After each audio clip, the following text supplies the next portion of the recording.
Nation, and welcome to the show where we help you to play miniatures wargaming on a budget. It is I, Commander Cheapskate, and welcome to the episode of the Underhive's Most Wanted, a series dedicated to the analysis of the Dramatis Personae fighters in Games Workshop's Necromunda. We discuss the characters' rules, their equipment, their strengths and weaknesses, their positive and negative gameplay impact, and provide other critical information to help you to dominate in your next campaign of Necromunda. And on today's episode, we'll discuss using Vespa, Minx, Merdena, the Dramatis Personae Bounty Hunter for Orlock Gangs that can take place in the Ash Waste or any kind of scenario that actually takes place where vehicles can be involved. So that being said, let's talk about a rocket launching bounty hunter that's mounted on a massive quad. Alright, so let's talk about Vespa Minx Merdena. She's a House Orlock exclusive bounty hunter. She's also known as the Wild Child. She costs 245 credits, and her character is actually quite unique because she is a vehicle crew special character as well. So let's go talk about her stats real quick. So she's got a 9-inch wound allowance because she's on that Outrider quad. She has a toughness of 4 in the front, 3 in the side, and 3 in the rear. She's also got 3 hull points for her vehicle, as well as 3+ for handling. She's got a 5-up armor save with 3+ for ballistic skill, 6 leadership, 7 cool, 5 willpower, as well as 6 intelligence. Now, she is quite squishy in terms of being actually wounded. She only has toughness 3, really, unless she gets shot from the front. It is toughness 4. She does have 3 hull points, which is quite nice, and a 5-up armor save, but to be perfectly fair, she's just a rider on an Outrider quad. I mean, she doesn't really have much in terms in order to protect her from being attacked at, so this thing's actually very much a glass cannon. She's meant to move around quickly and to hit like a freight train as well.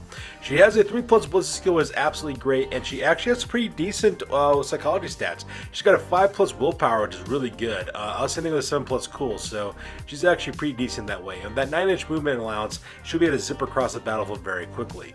Now, when it comes to her weapons, the main reason why you're taking this character is because of the weapons that she is packing. She is packing a fully automatic rocket launcher called Mischief, if you can imagine that. It uses 2 types of rockets. It uses frag rockets as well as crack rockets. Now, the frag rockets have a rapid fire 1 that gives you a 5-inch blast template, so you can actually lob 3 of these things at one go. It's got strength 4 attack on the blast template with -1 AP as well as 1 damage. So this thing is absolutely deadly. You're able to fire off up to 3 5-inch blast template attacks at a gang to suppress people. Absolutely devastating. Use that to open fire on the infantry forces of a rival gang, so like their fighters who aren't mounted on vehicles or fighters who are kind of grouped together, you could just mow those guys down. At strength 4, you're basically winning on a 3-up, so that's absolutely fantastic, and -1 AP is also going to be quite devastating as well. Now, in case you're taking on something that's a little bit stronger than that, she also comes with crack rockets. Once again, it also has rapid fire 1, so you can fire up to 3 of these things at strength 6 with -2 AP as well as 3 damage. You can potentially cause up to 9 damage on this bad boy with one barrage with those rapid fire rockets. So you can use it to destroy anything, enemy vehicles or high value targets with high strength or toughness. There's nothing that she really can't really destroy as well. And if you manage to hit in the short range too, she gets +2 to hit as well. So either they're behind cover or partial cover, those modifiers will be dropped back with that 2-up modifier. So that's really great about that ability. Now, there is one significant downside for this character, and that character has a 6-up ammo roll for both their frag rockets and their crack rockets. So that could be quite devastating. So my opinion, if you are deciding to take this character, make sure you have a weapon stash nearby or an ammo crate, so that way she can zip by and reload real quick and go back out again. In fact, a really good way to pair this character up is with a Cargo 8 Ridge Hauler with a Munitorium armor container, so that way she could ride right next to it. If she runs out of ammo, just give her the 3 inches of it, she automatically reloads, she can go back out and cause more damage for your enemies. Now, her backup weapon is a custom stub gun. Now, it's kind of interesting because her backup weapon is pretty necessary because in case she runs out of ammo for Mischief, she can use it to defend herself. It is an interesting stub gun. It has a 12-inch short range and a 24-inch long range. So it's like a stub gun loaded with like magnum rounds, I guess, because this thing can go out there and touch people, which is actually quite deadly. And it pretty much auto hits on a 2-up, anything within 12 inches, because you get that +2 to hit in short range. So that part is kind of nice. Now, aside from the range, that's the only thing that's custom about it. It does have the standard 3 strength 3, 1 damage, but you know, it's a backup weapon. You're only using this only because, you know, you ran out of ammo ammo for your rocket launcher. So that's the reason why you're taking this.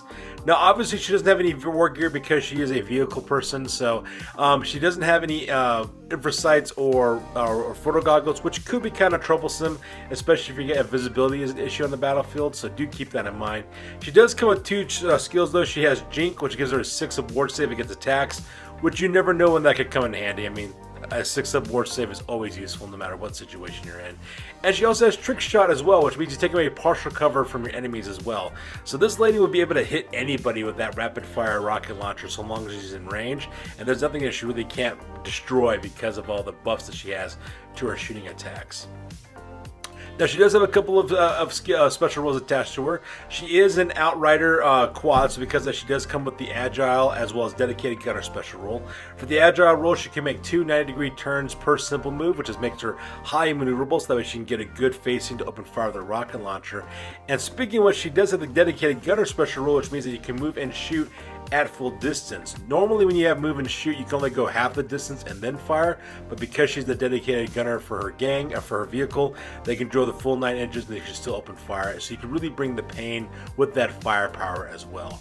She also has the Orlock wildcard special rule, which means that she can only be recruited by Orlock Gangs, so unfortunately you do have to worry about that. Or if you're like an outcast gang who is an Orlock outcast gang, you probably could recruit her as well. In fact, she kind of actually might make an interesting outcast gang leader, but we'll talk about that here in a little bit with our concluding thoughts.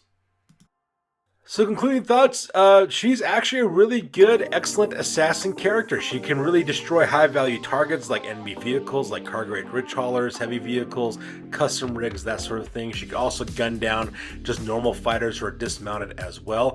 Really, really good at taking out enemy vehicles because of that. Now, there are some downsides to this character, and the only real downside really is that there is an official forward with miniatures. So if you're playing in a tournament or you're playing in a campaign where you have to play WYSIWYG with official miniatures and stuff, that could be a problem.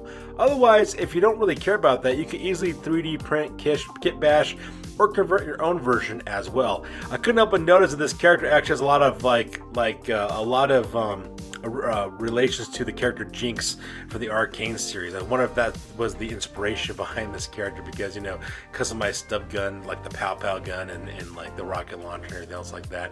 In fact, if you really wanted to, you could get a really cool 3D printed Jinx miniature from Arcane and put it on the back of an Outrider quad, and it'll look really cool. So, you know, things to think in mind if you're actually thinking about carrying this character. In my opinion, this character could also make an excellent gang leader as well, especially if you're going to be out in the Ashways. Now, if you're not going to be in the Ashways, I probably wouldn't recommend making this character an outcast gang leader because she's only mountable on vehicles. But if you are going to be out in the Ash Wasteland, then by all means, take this character leader. It could be actually kind of interesting to see exactly if you decide to use that. But there you guys have it. That is our concluding thoughts on Vespa, Minx, Merdena. As always, please feel free to like, comment, and or subscribe. You guys' input is valuable to us as always. Also, check us out on Facebook, Instagram, as well as blogger.com for all the latest greatest hobby news related to this channel. That's good for this week, guys. We'll catch you guys next one. Peace out and stay classy.